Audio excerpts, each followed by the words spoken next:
नमस्कार दोस्तों, MPN academy में आपका हार्दिक अभिनंदन है। मैं हूं मनोज प्रेम नारायण। प्रस्तुत है weekly current affair test series.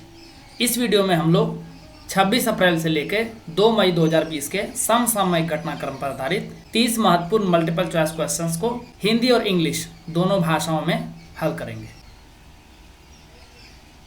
पहला प्रश्न है, भारतीय मौसम विज्ञान विभाग आईएमडी ने हाल ही में भारत से संबंधित कितने उष्णकटिबंधीय चक्रवातों के नामों की एक नई सूची जारी की है जो बंगाल की खाड़ी और हिंद महासागर में उत्पन्न होते हैं।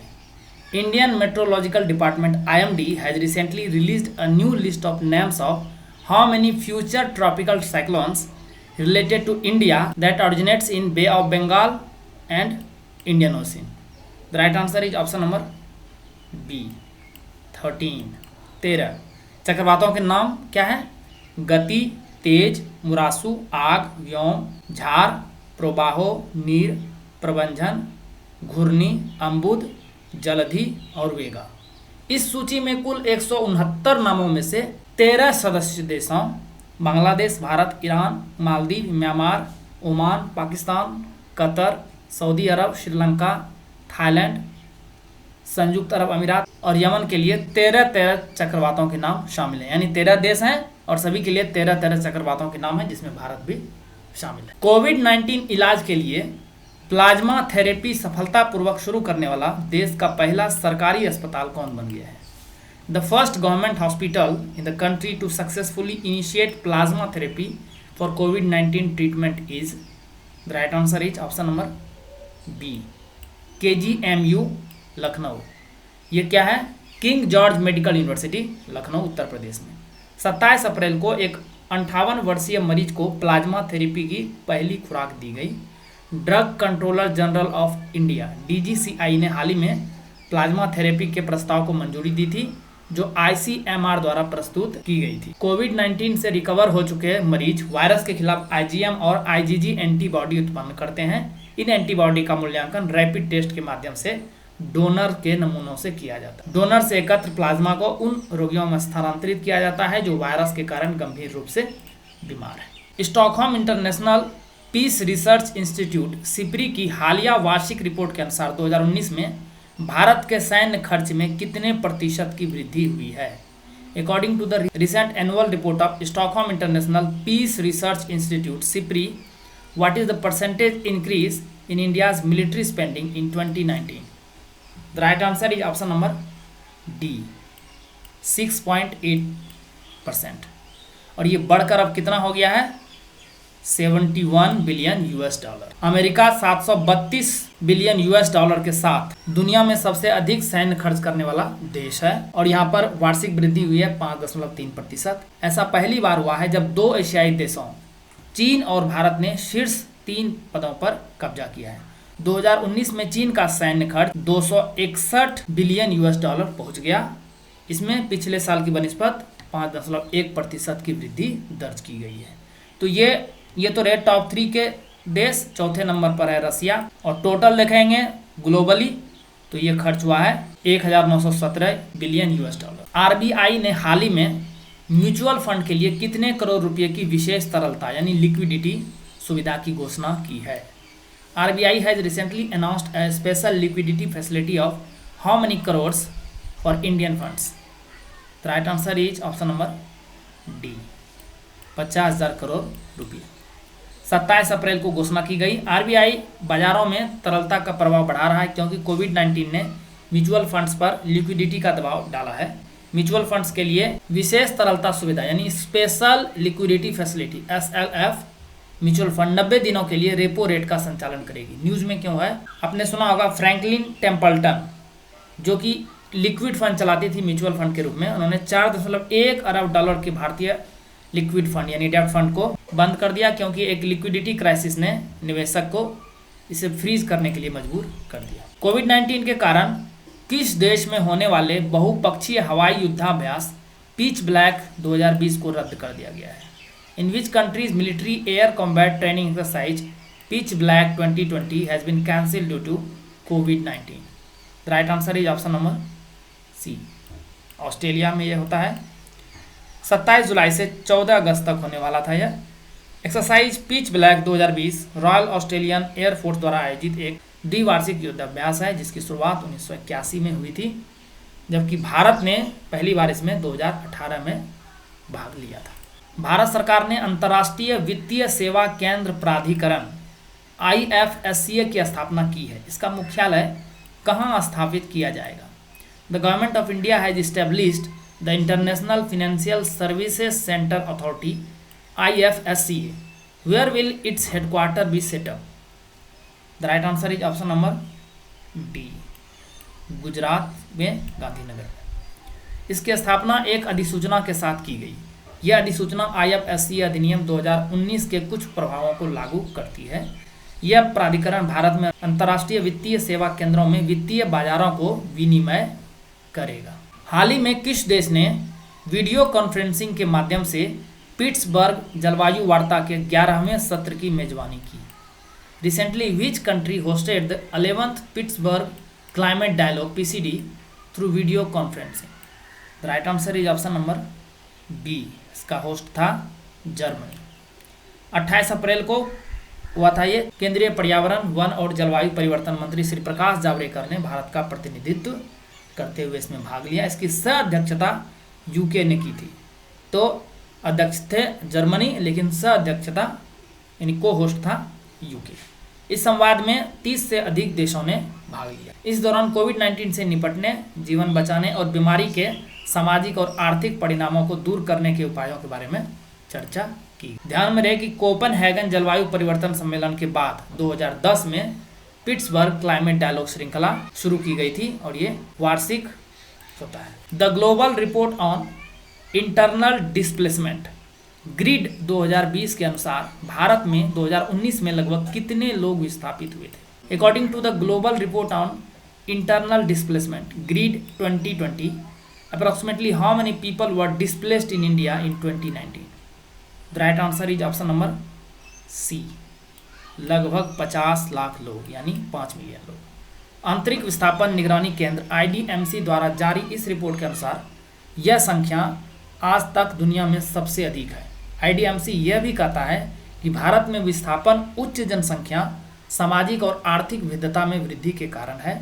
इस रिपोर्ट के अनुसार दक्षिण पश्चिमी मानसून के कारण भारत में 2.6 मिलियन लोगों को विस्थापन का सामना करना पड़ा। किस राज्य सरकार ने खांसी, जुकाम और बुखार के लिए ओवर द काउंटर यानी OTC दवाएं खरीदने वाले लोगों पर नजर रखने के लिए mobile app Covid pharma launch किया है? Which state government has launched a mobile app COVID Pharma to track people buying over the counter यानी OTC medicines for cough, cold and fever? The right answer is option number D. Andhra Pradesh.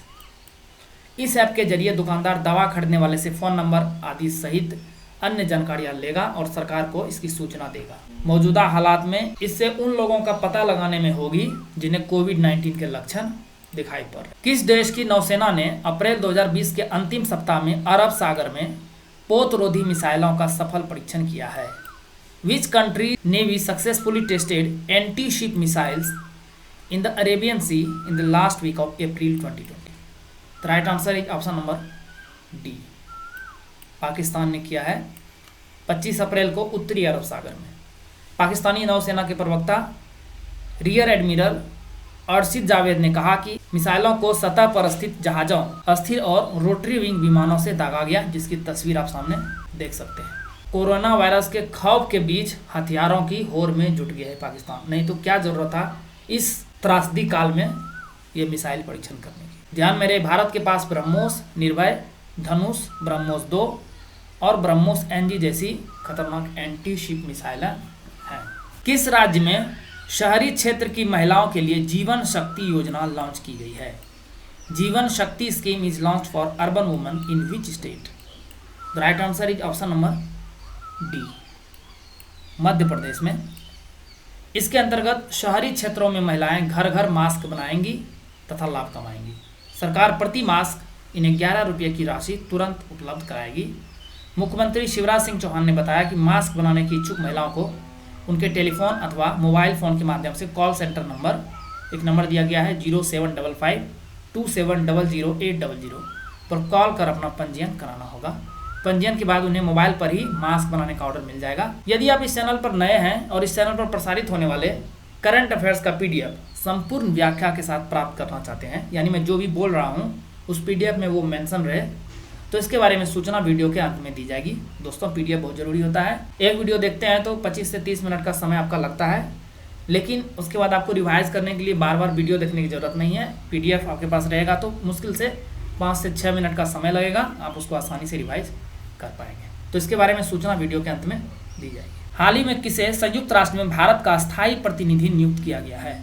Recently who has been appointed as the permanent representative of India in the United Nations? The right answer is option number A, TS Tirumurti. यह फिलहाल विदेश मंत्रालय में सचिव पद पर कार्यरत हैं। भारतीय विदेश सेवा के 1985 बैच के अधिकारी त्रिमूर्ति न्यूयॉर्क में सैयद अकबरुद्दीन की जगह लेंगे। किस बैंक द्वारा हाल ही में अमेजन एलेक्सा और गूगल असिस्टेंट पर अपनी वॉइस बैंकिंग सेवाएं शुरू की गई है? Which bank has recently launched its voice banking services on Amazon Alexa and Google assistant? The right answer is option number B, ICICI bank. Voice banking क्या है? बोलकर निर्देश देने वाली बैंकिंग सेवाएं हैं। इससे बैंक के ग्राहक अपने खाते में बकाया, क्रेडिट कार्ड और अन्य जानकारी हासिल कर सकेंगे। अमेजन एलेक्सा और गूगल असिस्टेंट एक कृत्रिम मेधा यानी आर्टिफिशियल इंटेलिजेंस आधारित एक सॉफ्टवेयर है। हाल ही में किसे केंद्रीय सतर्कता आयोग में सतर्कता आयुक्त के रूप में नियुक्त किया गया है? Recently who has been appointed as vigilance commissioner VC in Central Vigilance Commission? The right answer is option number D, Suresh N Patel. Andhra bank के पूर्व MD और CEO हैं। केंद्रीय सतर्कता आयोग अधिनियम 2003 के अनुसार अध्यक्ष के रूप में एक केंद्रीय सतर्कता आयुक्त होगा और सदस्य के रूप में 2 अन्य सतर्कता आयुक्त भी होंगे। इन्हें केंद्रीय सतर्कता आयुक्त यानी central vigilance commissioner Sanjay Kothari ने वीडियो कॉन्फ्रेंसिंग के माध्यम से पद की शपथ दिलाई, जिन्हें खुद 26 अप्रैल को राष्ट्रपति रामनाथ कोविंद ने राष्ट्रपति भवन में नए CVC के रूप में शपथ दिलाई थी। पटेल की नियुक्ति के साथ ही CVC में अब सतर्कता आयुक्तों का कोई भी पद रिक्त नहीं रह गया है। शरद कुमार एक अन्य सतर्कता आयुक्त पहले से हैं।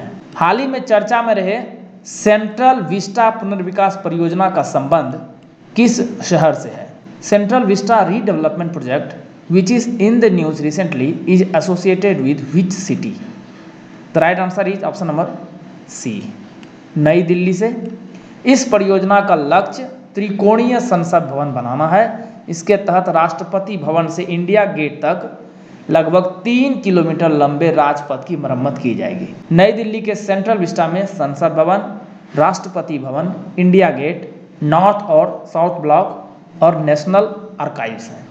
कोविड-19 संकट के बीच केंद्रीय लोक निर्माण विभाग परियोजना का समर्थन कर रहा है। 2 मई को विशेषज्ञ मूल्यांकन समिति ने 922 करोड़ रुपए में नए संसद के प्रस्ताव को मंजूरी दी है, यानी जो नया संसद भवन होगा उसका सिर्फ बजट होगा 922 करोड़ रुपया, जबकि इस परियोजना की कुल लागत 20,000 करोड़ रुपये आंकी गई है। अभी ये विवाद में है क्योंकि देखिए अभी कोविड-19 का संकट हमारे देश पर ही नहीं बल्कि पूरी दुनिया पर मंडरा रहा है और इस दौरान ये सेंट्रल विस्टा पुनर्विकास परियोजना को कंटिन्यू रखना सही नहीं माना जा रहा है। भारत में केसर की खेती कहाँ की जाती है? Where is saffron cultivated in India? The right answer is option number B, Kashmir घाटी, कश्मीर वैली में। कश्मीर में उगाया जाने वाला केसर लंबा, मोटा और गहरे लाल रंग का होता है। क्रोसिन की उच्च मात्रा के कारण केसर का रंग अनोखा होता है। इसमें करवाहट पिक्रोक्रोसिन की उपस्थिति के कारण होता है और कश्मीरी केसर दुनिया का एकमात्र केसर है जो 1600 मीटर की ऊंचाई पर उगाया जाता है। न्यूज़ में क्या है? कश्मीर घाटी में केसर की खेती को GI टैग मिल गया है। साथ में गोरखपुर टेराकोटा, कोविलपट्टी कदलाई मितई और मणिपुर के काले चावल जैसे अन्य उत्पादों को भी GI टैग प्राप्त हुआ है। कदलाई मितई एक मूंगफली की कैंडी है जो तमिलनाडु के दक्षिणी भागों में बनाई जाती है। हाल ही में कोविड-19 के प्रति जागरूकता बढ़ाने के लिए किस मंत्रालय द्वारा यश कार्यक्रम लॉन्च किया गया? Recently which ministry launched YASH program to raise awareness about कोविड-19? The right answer is option number C, विज्ञान और प्रौद्योगिकी मंत्रालय, ministry of science and technology. विज्ञान और प्रौद्योगिकी मंत्रालय के तहत कार्यरत national council for science and technology communication NCSTC ने कोविड-19 पर ध्यान केंद्रित के लिए 30 अप्रैल को यश लॉन्च किया है। इस पहल के तहत NCSTC ने शैक्षणिक, मीडिया अनुसंधान और स्वैच्छिक संगठनों को आपात स्थिति के लिए तैयार करने और चुनौतियों का समाधान करने की योजना बनाई है। यश का फुल फॉर्म क्या है? Year of awareness on science and health. हाल ही में किस देश ने ईरान समर्थित हिजबुल्लाह पर प्रतिबंध लगाते हुए उसे एक आतंकवादी संगठन घोषित कर दिया है? Which country has recently declared Iran backed Hezbollah a terrorist organisation? The right answer is option number C, Germany ने किया है। हिजबुल्लाह लेबनान का एक उग्रवादी राजनीतिक शिया मुस्लिम समूह है। हिजबुल्लाह, जिसका अरबी भाषा में नाम पार्टी ऑफ गॉड है, की स्थापना 1982 में प्रथम इजराइल लेबनान युद्ध के बाद की गई थी।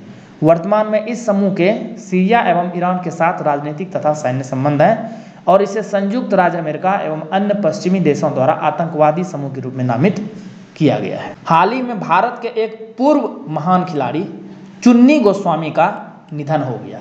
इनका संबंध किस खेल से था? Recently Chuni Goswami, a former great player of India, passed away. He was associated with to which game? The right answer is option number C, football से। 82 साल के गोस्वामी का दिल का दौरा पड़ने से कोलकाता में निधन हो गया। इनका जन्म बांग्लादेश के किशोरगंज जिले में हुआ था और इनका असली नाम सुबिमल गोस्वामी था। एशियाई खेल 1962 की स्वर्ण पदक विजेता भारतीय फुटबॉल टीम के कप्तान थे। अंतर्राष्ट्रीय क्रिकेट परिषद द्वारा 1 मई को जारी ताजा टीम रैंकिंग में नंबर 1 का स्थान किस देश को मिला है? Which country has ranked number 1 in the latest test team ranking released by International Cricket Council ICC on 1 May? The right answer is option number C, Australia. 116 point के साथ भारत ने अपना पहले नंबर का स्थान गंवा दिया है। भारतीय टीम ने अक्टूबर 2016 के बाद पहली बार टेस्ट रैंकिंग में नंबर 1 का स्थान गंवाया है और अब तीसरे स्थान पर 114 पॉइंट के साथ आ गया है। सेकेंड प्लेस पर है न्यूजीलैंड 115 पॉइंट के साथ और चौथे स्थान पर है इंग्लैंड। भारत ने अपना स्थान इसलिए गंवाया क्योंकि उन्हें 2016-17 में 12 टेस्ट जीत के रिकॉर्ड और 1 टेस्ट हार को ताज़ा रैंकिंग से हटा दिया। ध्यान में रहे, ICC टेस्ट चैंपियनशिप में भारत अभी भी नंबर 1 पर काबिज है। पुरुषों की विश्व मुक्केबाजी चैंपियनशिप 2021 का आयोजन किस देश में किया जाएगा? In which country will the men's world boxing championship 2021 be held? The right answer is option number B, Serbia में। न्यूज में क्यों है? अंतर्राष्ट्रीय मुक्केबाजी संगठन की हालिया घोषणा के अनुसार मेजबानी शुल्क का भुगतान करने में विफल रहने के बाद भारत ने 2021 पुरुषों की विश्व मुक्केबाजी चैंपियनशिप के मेजबानी अधिकार खो दिए हैं। अब भारत को मेजबानी रद्द होने के कारण $500 का जुर्माना भी देना होगा। अगर यह आयोजन रद्द नहीं किया गया होता तो यह इवेंट भारत में पहली बार आयोजित होता। मनरेगा के तहत अकुशल कामगारों को रोजगार मुहैया कराने में पहला स्थान किस राज्य ने हासिल किया है? Which state has secured the first place in providing employment to unskilled workers under MNREGA? The right answer is option number B, Chhattisgarh. 29 अप्रैल को ग्रामीण विकास मंत्रालय द्वारा जारी आंकड़े के अनुसार लॉकडाउन के बावजूद 18.5 लाख मनरेगा श्रमिकों को रोजगार देने में छत्तीसगढ़ ने सभी राज्यों में शीर्ष स्थान प्राप्त किया है। राज्य में काम करने वाले श्रमिकों की भागीदारी 24% है, जो देश में सबसे अधिक है। दूसरे नंबर पर है राजस्थान 9 लाख श्रमिकों के साथ और तीसरे नंबर पर है उत्तर प्रदेश 7,29,000 श्रमिकों के साथ और चौथे नंबर पर है पश्चिम बंगाल। NTPC ने हाल ही में किस शहर के लिए हाइड्रोजन ईंधन सेल आधारित इलेक्ट्रिक बसों और कारों के लिए वैश्विक अभिरुचि पत्र आमंत्रित किया है? NTPC has recently invited global expression of interest for hydrogen fuel cell based electric buses and cars for which city?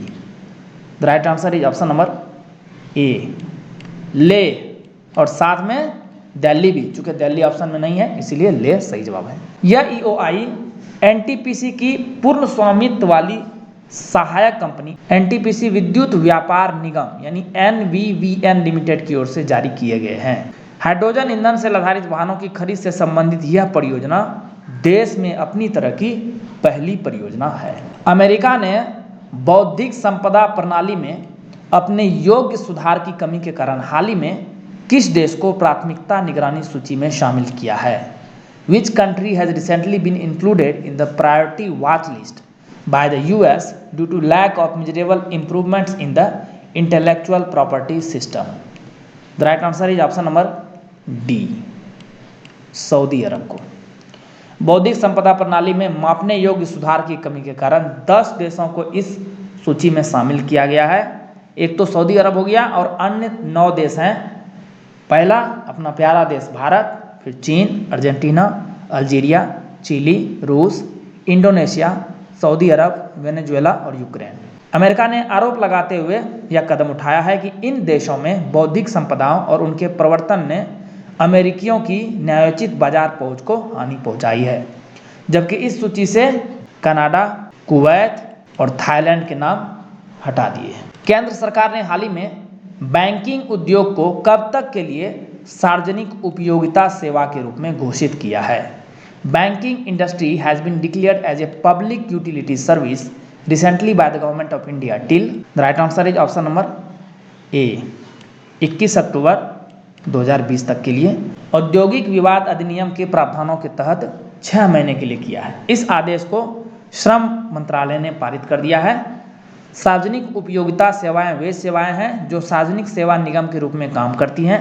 Way telephone, बिजली, प्राकृतिक गैस, डाक सेवा और पानी जैसी आवश्यक सेवाएं प्रदान करते हैं। इस घोषणा का अर्थ यह है कि 21 अप्रैल से शुरू होने वाले इस अधिनियम के संचालन के दौरान बैंकिंग क्षेत्र के कर्मचारी या अधिकारी द्वारा कोई हड़ताल नहीं की जा सकेगी। देश के दूर दराज के इलाकों में आपूर्ति श्रृंखला एवं माल परिवहन प्रबंधन प्रणाली से किसानों को जोड़ने के लिए नई दिल्ली स्थित CSIR केंद्रीय सड़क अनुसंधान संस्थान ने हाल ही में किस ऐप को विकसित किया है? Which app has recently been developed by New Delhi based CSIR Central Road Research Institute to connect farmers with supply chain and freight transport management system in remote areas of the country? The right answer is option number C. किसान सभा app. इसका लक्ष्य किसानों को सबसे किफ़ायती एवं समय पर लॉजिस्टिक सहायता प्रदान करना तथा बिचौलियों के हस्तक्षेप को कम करके उनको सीधे संस्थागत खरीदारों के साथ जोड़कर उनके लाभ को बढ़ाना है। यह निकटतम मंडियों में उपज मूल्यों की तुलना करके तथा सस्ती कीमत पर मालवाहक वाहन की बुकिंग करके फसलों की उचित मूल्य दर प्रदान करने में मदद करेगा, जिससे किसानों को अधिकतम लाभ मिल सकेगा। फ्रंटलाइन कोविड-19 हेल्थ केयर वॉरियर्स की सहायता के लिए किस संस्था द्वारा रोबोट एच कार्ड विकसित किया गया है? Which organization has developed a robot H card to help frontline COVID-19 healthcare warriors? The right answer is option number B. CSIR full form होता है इसका council of scientific and industrial research. H card का full form है hospital care assistive robotic device, यही device है वो। Central mechanical engineering research institute CMERI के दुर्गापुर स्थित CSIR लैब द्वारा यह विकसित किया गया है। यह रोबोट संक्रमित लोगों से शारीरिक दूरी बनाए रखने में मुख्य स्वास्थ्य कर्मियों की मदद करेगा। इस डिवाइस की कीमत 5 लाख रुपये है और इसका वजन 80 किलोग्राम से कम है। आपको फिर से बताते चलूं कि यदि आप इस चैनल पर नए हैं और इस चैनल पर प्रसारित होने वाले करंट अफेयर्स का PDF संपूर्ण व्याख्या के साथ प्राप्त करना चाहते हैं तो इसके बारे में सूचना वीडियो के अंत में दी जाएगी। ओपन बजट सर्वेक्षण 2019 में बजट पारदर्शिता और जवाबदेही में भारत को कौन सा स्थान प्राप्त हुआ है? What is India's rank in budget transparency and accountability in the open budget survey 2019? The right answer is option number B 53 position. 100 में से 49 का स्कोर हासिल किया है भारत ने। यह बजट पारदर्शिता के स्तर को 0 से 100 के पैमाने पर मापता है। वैश्विक औसत हालांकि 45 है, तो उससे भारत बेहतर है। अंतर्राष्ट्रीय बजट पार्टनरशिप IBP द्वारा जारी किया गया। IBP द्वारा जारी 117 देशों की सूची में न्यूजीलैंड 87 के स्कोर के साथ नंबर 1 पर है। हाल ही में ब्रिक्स विदेश मंत्रियों का अंतर्राष्ट्रीय संबंध पर वीडियो सम्मेलन किस देश की अध्यक्षता में संपन्न हुआ है? Recently the BRICS foreign ministers video conference on international relations was held under the chairmanship of which country? The right answer is option number D, रूस। वर्तमान अध्यक्ष हैं ब्रिक्स के। 28 अप्रैल को रूसी विदेश मामलों के मंत्री सरगई लावरोव ने इस बैठक की मेजबानी की। भारतीय विदेश मंत्री एस जयशंकर ने अन्य ब्रिक्स देशों के अपने समकक्षों के साथ इस बैठक में अपने देश का प्रतिनिधित्व किया।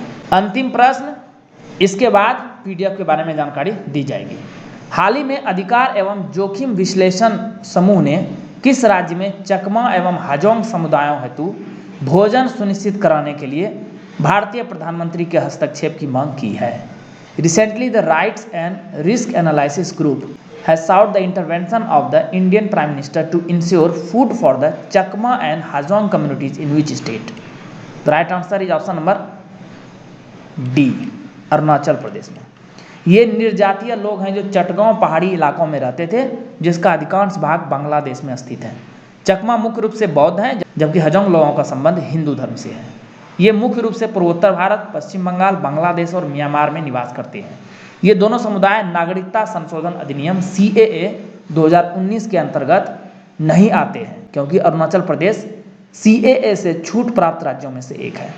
इन समुदायों को केंद्र सरकार द्वारा घोषित कोविड-19 आर्थिक राहत पैकेज में शामिल नहीं किया गया है। चूंकि दोनों समुदायों के सदस्य कानूनी रूप से भारत के नागरिक बन गए हैं, इसीलिए भोजन से वंचित करना संविधान के अनुच्छेद 21 का उल्लंघन है। इसीलिए ये प्रश्न बहुत इंपॉर्टेंट है। तो चलिए अब चर्चा करते हैं इस चैनल पर प्रसारित होने वाले करंट अफेयर्स की और इसके पीडीएफ की। तो हम एमपीएन एकेडमी पर करंट अफेयर्स को दो तरीके से देख रहे हैं। एक, हम जो इंपॉर्टेंट करंट अफेयर्स होते हैं उसको डेप्थ में जानते हैं, जैसे कि weekly current affair test series ले लीजिए, बिहार करंट अफेयर्स मंथली लीजिए। इसमें 30 क्वेश्चंस की सीरीज आती है। जो भी इंपॉर्टेंट करंट अफेयर्स होते हैं उसमें पूरे इन डेप्थ जाते हैं, उसके पूरे डिटेल्स में जाते हैं, ताकि क्वेश्चन कहीं से भी पूछे मिस ना हो। और इसके लिए फ्री वीडियो आपको मिलती है यूट्यूब पे। लेकिन यदि आप पीडीएफ चाहते हैं फुल डिस्क्रिप्शन के साथ, तो इसके बारे में आपको जानकारी थोड़ी देर में दी जाएगी। और दूसरा अप्रोच हमारा है विड्थ। कई बार ऐसे करंट अफेयर्स होते हैं जो कि देखने में छोटे लगते हैं, जो कि इंपॉर्टेंट उतने नहीं होते हैं, लेकिन एग्जामिनेशन में कई बार दिखाई पड़ जाते हैं। उसके लिए हमने monthly current affairs short notes की एक सीरीज बना के रखी हुई है।